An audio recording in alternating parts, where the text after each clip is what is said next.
ودلالة الخير إلى حضرة الحبيب محمد صلى الله عليه وسلم وعلى آله وأصحابه وأزواجه وذريته وعليه وعلى بيته الكرام شهر الله لهم الفاتحة.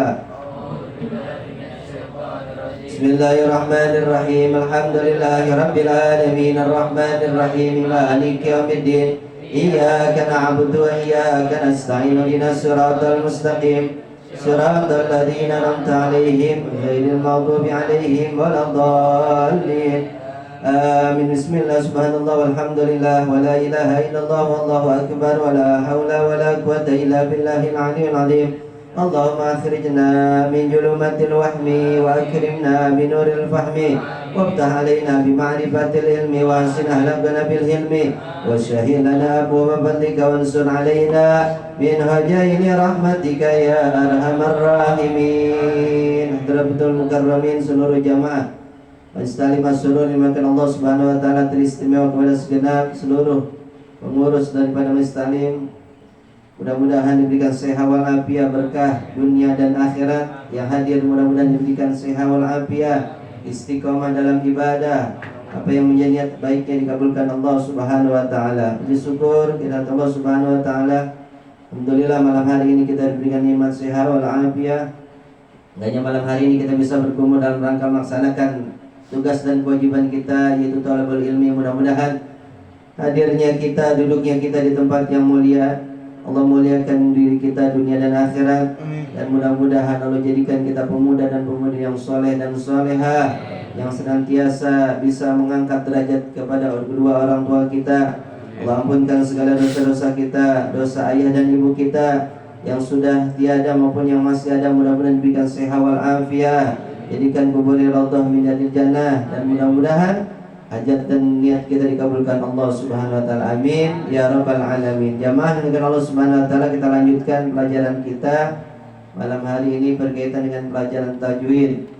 Kita ingatkan kembali, mudah-mudahan pelajaran yang sudah lewat kita bisa ingat kembali. Bismillahirrahmanirrahim. Hukum nun sukun dan tanwin terbagi menjadi 5. Pertama ijhar halki, kedua idgham biguna, ketiga idgham bilaguna, keempat iklab, kelima ikhfa hakiki. Ijhar artinya jelas, halki artinya bangsa kerongkongan. Apabila ada nun sukun atau tanwin bertemu dengan salah satu huruf ijhar yang 6, maka hukum membacanya ijhar halki. Huruf ijhar ada 6, yaitu hamzah, ain ha, ghain ha. Hukum nun sukun dan tanwin yang kedua idgham biguna. Idgham artinya memasukkan suara, biguna artinya dengan dengung. Apabila ada nun sukun atau tanwin bertemu dengan salah satu huruf idgham biguna yang 4, maka hukum membacanya idgham biguna. Huruf idgham biguna yaitu ya, mim, nun, waw atau disingkat yanmu. Hukum nun sukun dan tanwin yang ketiga yaitu idgham bilaguna. Idgham artinya memasukkan suara, bilaguna artinya tanpa dengan dengung. Apabila ada nun sukun atau tanwin bertemu dengan salah satu huruf idgham bilaguna yang 2 huruf, maka hukum membacanya idgham bilaguna. Huruf idgham bilaguna yaitu lam dan ro. Kemarin sudah sampai idgham biguna, ya. Sekarang idgham bilaguna. Jadi hukum nun sukun dan tanwin terbagi menjadi 5. ijhar halki, idgham biguna, idgham bilaguna, iklab dan ikhfa hakiki. Yang sudah kita pelajarin adalah ijhar. Sudah lewat ijhar, dilanjutkan dengan idgham biguna, dan sekarang idgham bilaguna. Ijhar artinya jelas, halki artinya bangsa kerongkongan. Kenapa disebut bangsa kerongkongan? Karena huruf ijar semuanya keluar daripada kerongkongan kita. Hamzah, a, ain, ha juga sama, ya, ha juga sama, ghain juga sama, kha juga sama. Keluarnya semuanya di kerongkongan. Halki, ya artinya bangsa kerongkongan. Ya, itu ketika nanti ada nun, sukun atau tanwin bertemu dari huruf yang 6 tersebut, maka hukum membacanya ijhar halki. Mau nun sukun atau tanwin ketemu huruf yang 6, patokan kita supaya kenal ijhar adalah patokannya hurufnya hamzah ha, ain ha, ghain kha. Huruf hijaiyah yang 28 huruf sudah diambil 6 oleh ijhar. Yang kedua idgham. Idgham itu dasarnya terbagi dua, ada idgham biguna, ada idgham bila guna. Huruf ijhar, huruf idgham yang seluruhnya ada 6. Ya, ra, mim, lam, waw, nun, atau disingkat yarmaluna. Karena di bagian ini dibagi dua, maka idgham terbagi dua. Ada idgham biguna, ada idgham bila guna. Idgham biguna artinya idgham memasukkan suara. Biguna yaitu dengan dengung, masukin suara huruf idgham ke dalam, masukkan huruf namanya nun sukun dan tanwin ke dalam huruf idgham. Jadi yang kedengeran huruf idghamnya, nun sukunnya dan tanwinnya enggak ada suaranya, enggak kebaca. Sama ketika kita masukin makanan dengan sendok ke mulut, ketika ditanya makanannya yang kelihatan apa mulutnya yang nampak, maka kita tahu mulutnya yang nampak, sendoknya nggak kelihatan. Itulah idgham. Kita masuk ke dalam rumah, sama juga idgham. Ketika kita di luar kelihatan kitanya, tapi ketika masuk ke dalam rumah, maka kitanya tidak kelihatan, yang kelihatan rumahnya. Kalau ditanya, Bang Deden mana tuh di luar? Ketika dia masuk ke dalam taklim dia nggak kelihatan lagi. Nyebutnya Deden bukan di luar lagi, adanya di dalam taklim. Kalau ditunjuk itu apa? Sama orang, itu taklim apa Deden? Pasti dia nyebutnya taklim. Kalau itu taklim disebut Deden, itu fitnah itu namanya. Masa Deden mukanya lebar? Ya, kalau Deden mukanya lebar besok kagak jadi ke pelaminan. Ya.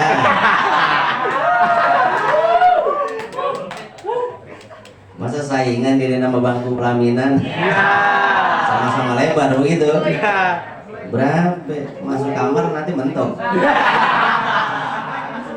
Ini bagaimana saya lebar begini kagak bisa masuk kamar? Jangankan masuk kamar, jendela apalagi.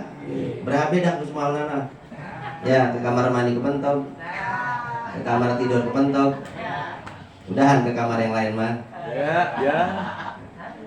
Jangan dibayangin dulu Bang Deden. Atau Deden, ya kali enak kali ya. Bukannya enak doang, gurih nyoy. Ibarat makan cireng itu bukan adem, masih anget-anget tuh. Enak kan gigitnya? Enak, masih empuk. Coba lihat makan cireng yang udah dingin. Wah, jangankan gigit, ya, baru megang juga udah kurang asik. Digigit, jerebat. Ditarik, mukul lagi dia. Jangan sampai begitu Den. Nyingkap itu.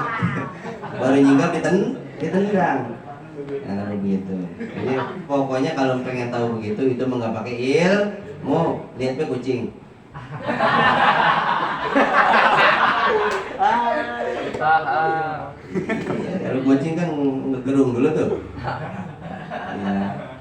Mau ancang-ancang ngegerung dulu gitu. Kalau ngegerungnya udah habis baru dia dongeng. Kalau ente jangan ngegerung dulu. Kenapa? Kalau ngegerung dulu, ngapa laki gue nih? Masukan jin mana ini? Bukan minta kopi lagi dia mah. Mau nyusu? Ya.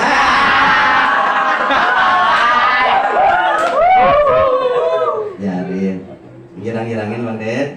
Ya. Pengen habis-habisan. Daripada dia masih puyeng baik, udah dikit lagi. Puyeng bikin banyak, bikin panjang. Ini belum, belum. Pokoknya mah waktunya ada.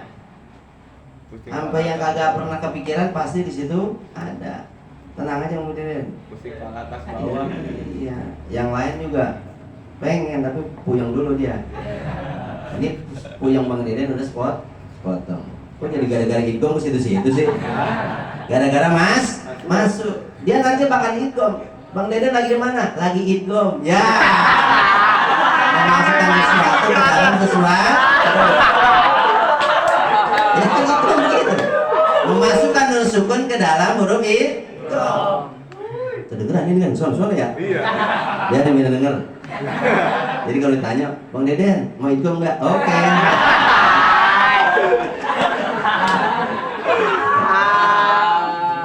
Ditanya taruh. Jadi manggilnya bukan abang lagi. Apa ya? Mau kemana? Ya. Jadi panggilan jadi bukan bang lagi, muda lagi, jadi mau idgham nggak? Oke. Iya, kalau orang yang ngaji pasti paham dengan kode-kode ilmu tajwid, dia bisa paham. Itu kenapa sih lagi tajwid baik, padahal mah lagi asik. Mau idgham gue ya sebentar. Emang apa idgham? Artinya memasukkan sesuatu ke dalam sesuatu. Maksudnya mau makan, ngeres dulu. Maksudnya mau makan, udah disediain, mau masukin ke dalam yang namanya makanan itu nasi ke dalam mulut. Bukan yang lain dulu deh, nurut sono banget. Tar dulu. Ngedet dulu biar sekarang latihan ngedet dulu ya. Kalau latihan nabok udah lagi lihai dah. Ya kulit mana juga empuk mau dia mah. Biasa soalnya kulitnya lembek, naboknya kudu pelan juga. Ya hadro aja bisa lembut, bagaimana tabukan yang lain? Ya.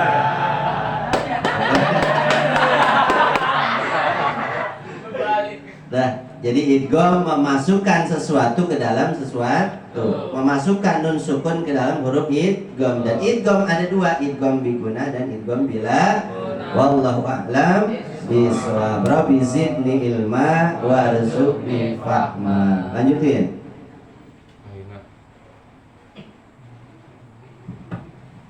Fahma